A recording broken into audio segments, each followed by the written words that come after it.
జీతాలు ఇవ్వట్లేదు, నీ కోతలు పెట్టారు. జాతీయ రహదారులకు రైల్వేలకు కేంద్రం వద్ద నిధులు కొరతలేదు. మనం ప్రణాళికలు సిద్ధం చేసి పంపితే నిధులు ఇవ్వడానికి కేంద్రం సిద్ధంగా ఉంది. దీన్ని మనం సద్వినియోగం చేసుకోవాలి అన్న చంద్రబాబు ఆదేశాలతో విశాఖపట్నం జిల్లాలో ఎంఎస్ఎంఈ పార్క్ ఏర్పాటు కోసం అధికారులు రంగంలోకి దిగారు.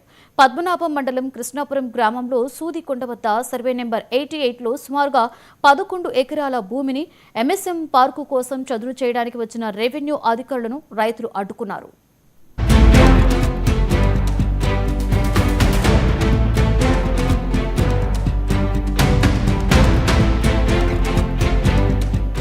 అన్ని రకాల సరుకులు రవాణా మార్గాలు అందుబాటులో ఉంటే అభివృద్ధి వేగంగా జరుగుతుంది.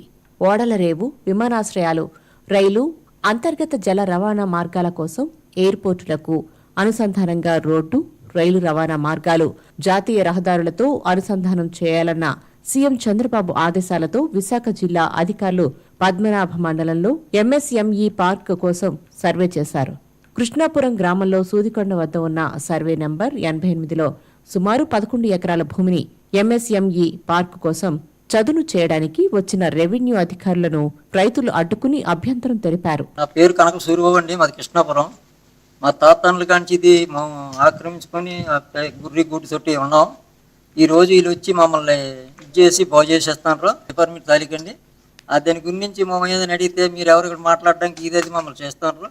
అయినా సరే మా గురించి మీ పెద్దలు ఈ ఎంఆర్ఓ కానీ కలెక్టర్ కానీ ఎవరైనా వచ్చి కొద్దిగా ఆదుకుంటారని, మాకు ఏదో న్యాయం చేస్తారని ఇక్కడ ధర్నా చేస్తున్నామండి. మీరు వచ్చేది మాకు కొద్దిగా ఇచ్చేయండి అని మిమ్మల్ని కోరుతున్నాం. రైతులకు చెప్పకుండా ముందుగా గ్రామ సభ పెట్టి ప్రజాభిప్రాయం తీసుకోకుండా ఇలా చేయడం సమంజసం కాదని రైతులు ఆవేదన వ్యక్తం చేశారు. దాదాపు 50 ఏళ్ల నుంచి తరతరాలుగా ఈ భూమిని చదును చేసుకుని తోటలను పెంచుకుని జీవిస్తున్నారు. మరికొంతమంది గొర్రెలు, మేకలు, పశువులు పెంచుకుని జీవనం సాగిస్తున్నారు. ఎంఎస్ఎంఈ పార్క్ పేరిట తమ జీవనాధారం లేకుండా చేస్తే సహించేది లేదని రైతులు మండిపడ్డారు. రెక్కాడితేనే డొక్కాడని నిరుపేదలన్న కనికరం కూడా లేకుండా ఏకపక్షంగా తమ జీవనాధారాన్ని దూరం చేయాలని ఎలా ఆలోచించారని అధికారులను నిలదీశారు. గత 2-3 నెలలుగా ఏపీఐఏసీ పార్క్ అని 23 ఎకరాలు అయితే శంకుస్థాపన చేయడం జరిగింది. 23 ఎకరాలు కాకుండా ఇప్పుడు మించిగా 50 నుంచి 100 ఎకరాల వరకు కొండ చుట్టూ బాగు చేయడం జరుగుతుంది.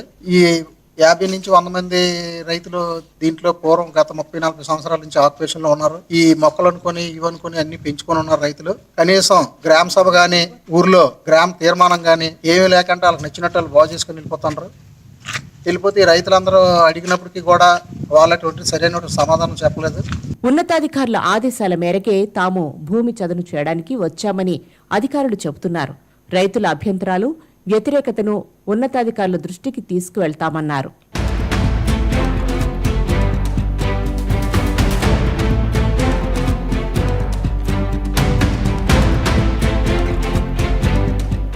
అభివృద్ధి పేరుతో రైతుల పొట్ట కొడుతున్నారని, అంతేకాదు పర్యావరణానికి హాని తలపెడితే సహించేది లేదని రైతులు చెబుతున్నారు.